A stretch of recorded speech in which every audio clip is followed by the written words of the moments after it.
साथियों नमस्कार। आज का वीडियो का मुख्य विषय है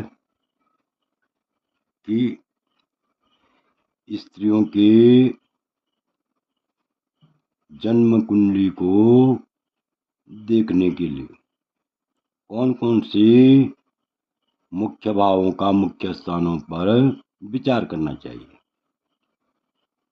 स्त्री की कुंडली देखने के लिए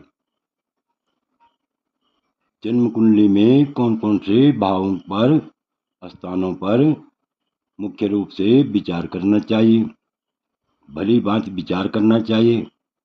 इस विषय पर हम विस्तार पूर्वक चर्चा करेंगे। तो देखिए, यहाँ पर जो है स्त्रीणाम फली विशेषताम है। स्त्रियों की फलादेश में कौन सी विशेषता होती है, कैसी विशेषता होती है। तो यहाँ पर लिखा हुआ है यजन्म कालाद गदितम नराणाम होरा प्रवीणे फल में तदेव स्त्रीणाम प्रकल्प खलु चेद योग्यम तन्नायके तत्परिवेदितव्यम।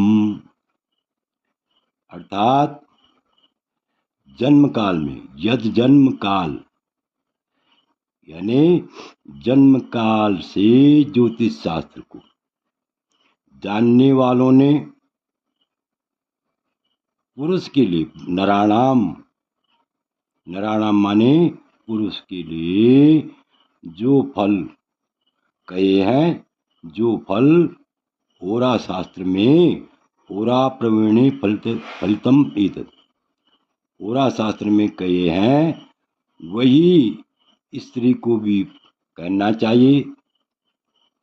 उन्हीं फलों को, उसी फल को स्त्री के संबंध में भी कहना चाहिए, किंतु उनमें जो स्त्री के लायक न हो वे फल जो है उसके स्वामी के लिए कहना चाहिए। समझ गए होंगे आप। स्त्रीणाम प्रकल्पम खलु चेद योग्यम तन्नायके तत् परिवेदितव्यम। अर्थात यानी स्त्री को भी वही फल कहने चाहिए जो पुरुषों को के लिए कहते हैं, किंतु उनमें से जो स्त्री के लायक न हो तो वह उसकी स्वामी के लिए कहना चाहिए।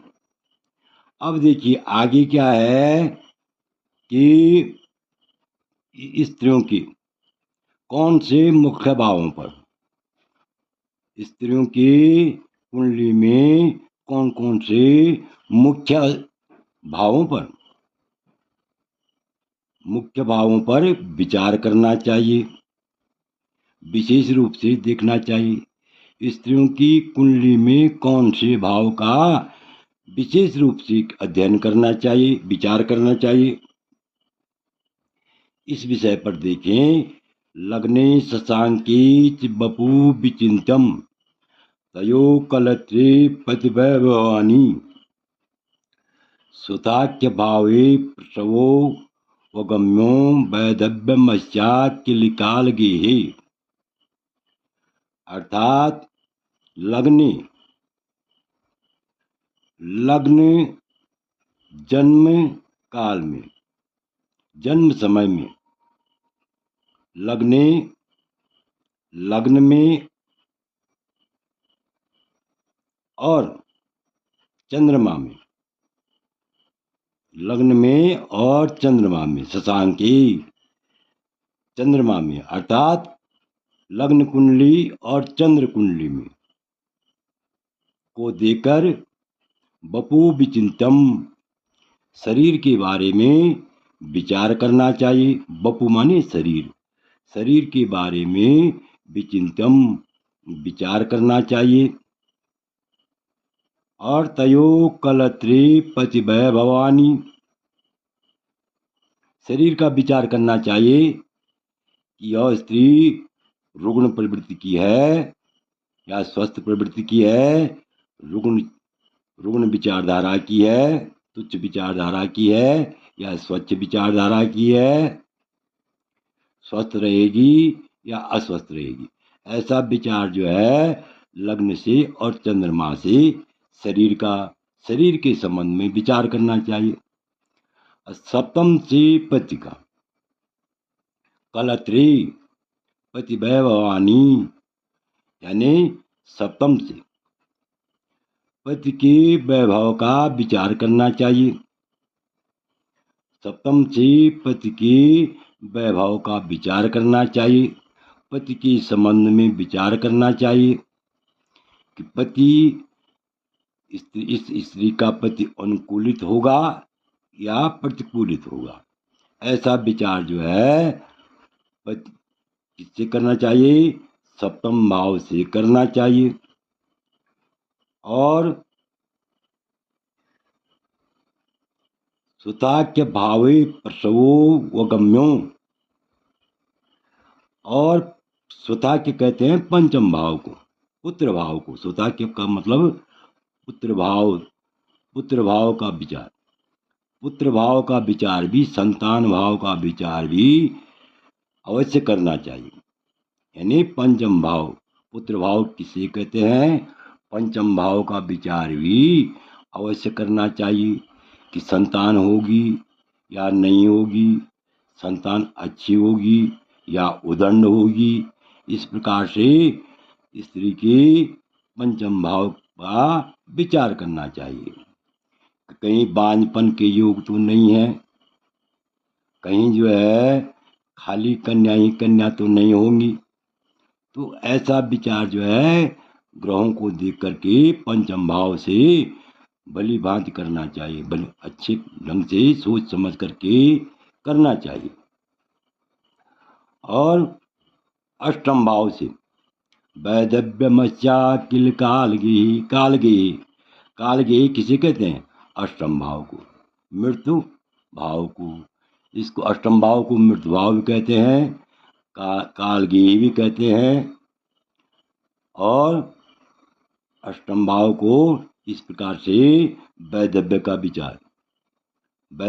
विचार किससे करना चाहिए, यानी अष्टम भाव से करना चाहिए।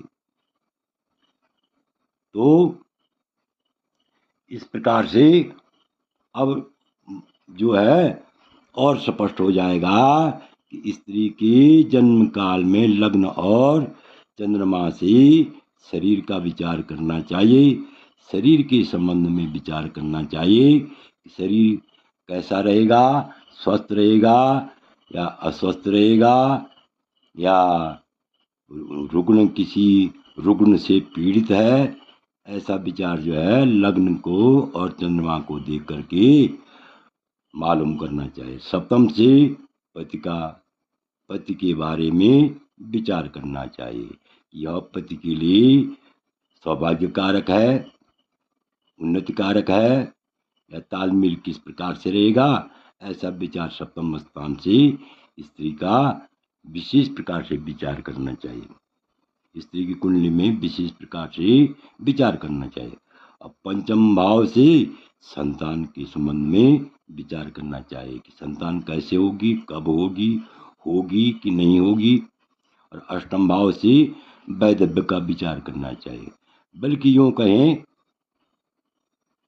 कि नवम भाव का से भी अवश्य विचार करना चाहिए कि नवम भाव क्योंकि भाग्य स्थान का होता है, तो नवम भाव से भाग्य का विचार करना चाहिए। तो आशा है कि आप इसी वीडियो को भली बात समझ गए होंगे। आपसे अनुरोध है, यदि आपको यह वीडियो अच्छा लगे तो मेरे चैनल को अवश्य सब्सक्राइब करें, लाइक करें, शेयर करें। वीडियो देखने के लिए बहुत बहुत धन्यवाद।